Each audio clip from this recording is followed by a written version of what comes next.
Hey, what's up, gang? Carlton Flowers here, your crypto pro, back with another update on Nucypher. So we have seen some crazy action with Nucypher here as we broke away from this ascending baseline. I've been watching this, and we've got this base that has just been running up. And then I just noticed yesterday that we were forming a triangle. And I'm like, wow, how did I miss this completely obvious triangle formation? And so sure enough, we did break out right before we got to the apex of this triangle, and then it just popped right on out. And so interestingly enough, look at this breakout, how it went straight to the 4.618 fib circle ring on my magical fib circle set that I've had this one up here for quite some time. I'll have to do a long video and show you what the date range that is based on. But anyway, it's just amazing that we went straight on up to the 4.618, and look at this rejection. So I'm thinking we could come back down to the 4.236. And then right after that, my best guess, and this is just a guess, not financial advice, is that once we hit this volume node that is right there, do you see that node? Once we hit this volume node, and this is where the highest volume is at a particular price. That's what the volume profile does. I think we're going to bounce off of that 4.236 and take the next leg up. So I'm thinking right now, this might be our last area here if you want to pick up some Nucypher, which is such a cool project. If you don't know what it's about, then go to the website.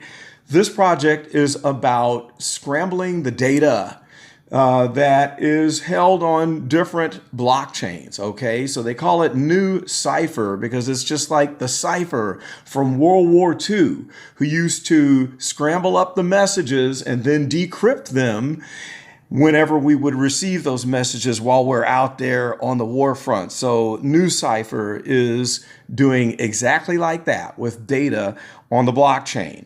Okay, so let's turn this off and look at the other indicators real quick, and we see that there is a stochastic crossover right here where the percent K has crossed over the percent D. That's the blue and the red line. And that means that we're probably going to be heading in for a down cycle into the oversold zone on the stochastic if we complete a full cycle. And then I would expect it to move back up towards overbought zone after that. We also look like we have a crossover about to happen on the MACD. Look at this. And then in addition to that, we have this small hump here that is happening with our green bars.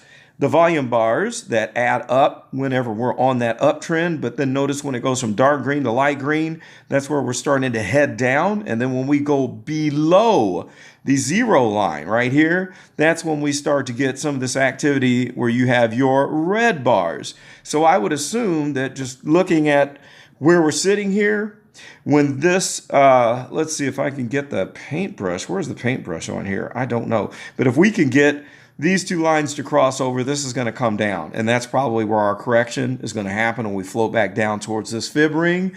So we'll see if that actually happens. Again, I don't really know for sure.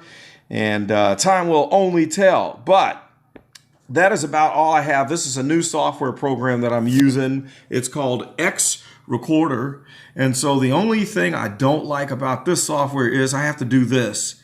I have to do a scroll down, and then I have to hit tools, and then I have to hit camera.